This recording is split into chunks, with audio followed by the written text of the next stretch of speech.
Welcome to another Maxishine video. Today I'm going to be building a extreme PC, not full-on extreme like my one, but you'll see by some of the hardware what I mean. We'll just go through some of the stuff that I've got, starting with the Corsair 800D full tower case.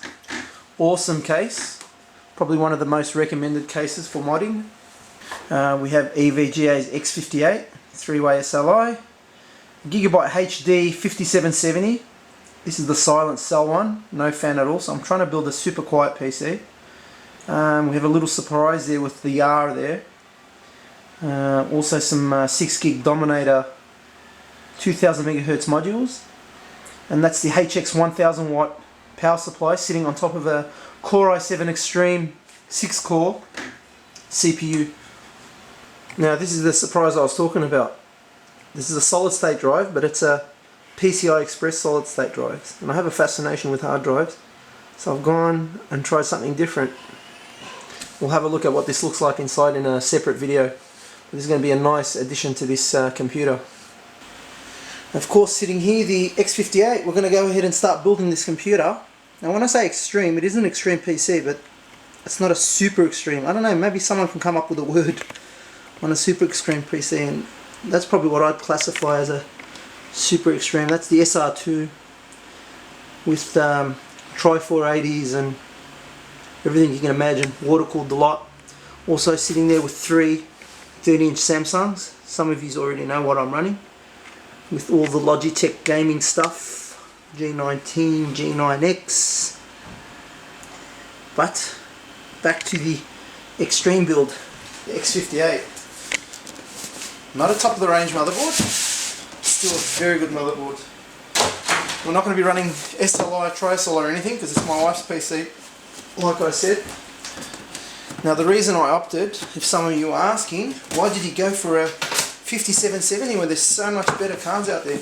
It's because there's another video in the works, and that's comparing a 5770 to a GTX 450, which I'm interested in, so I bought that for that reason.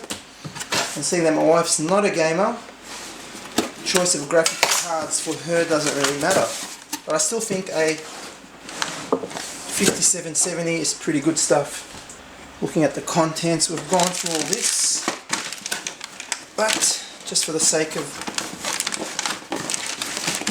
having fun unboxing, which I do love, just move some of this stuff out of the way.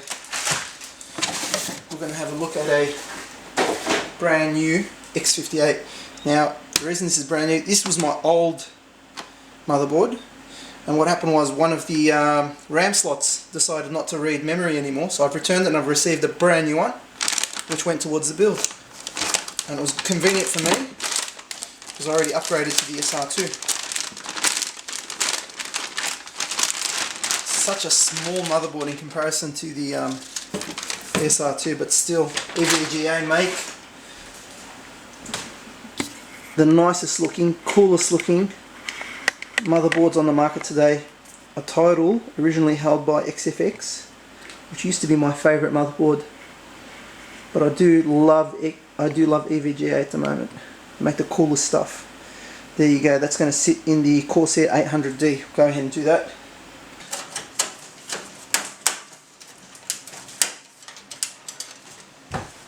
Let's sit the motherboard inside now.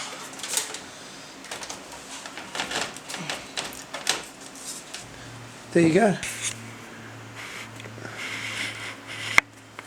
Declassified there, sitting ready to be hooked up. Now just adding in the most expensive component of this build, and that is the i7 980X CPU.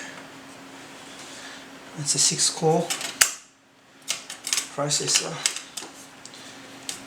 which was in my system, but obviously I've gone to Xeon's now, and that's going to be cooled with the standard cooler. We're not going water cooling for now on this. And just looking at the standard cooler, it's pretty much like a high-end air cooling heatsink. Got some nice pictures of this on the forum and the website if you're interested.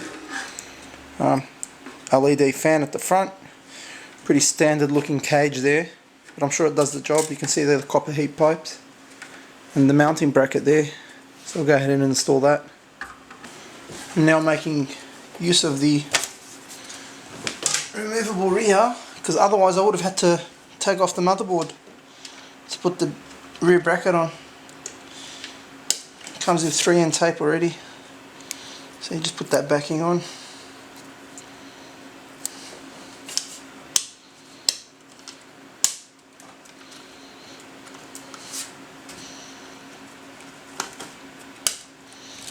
That's it.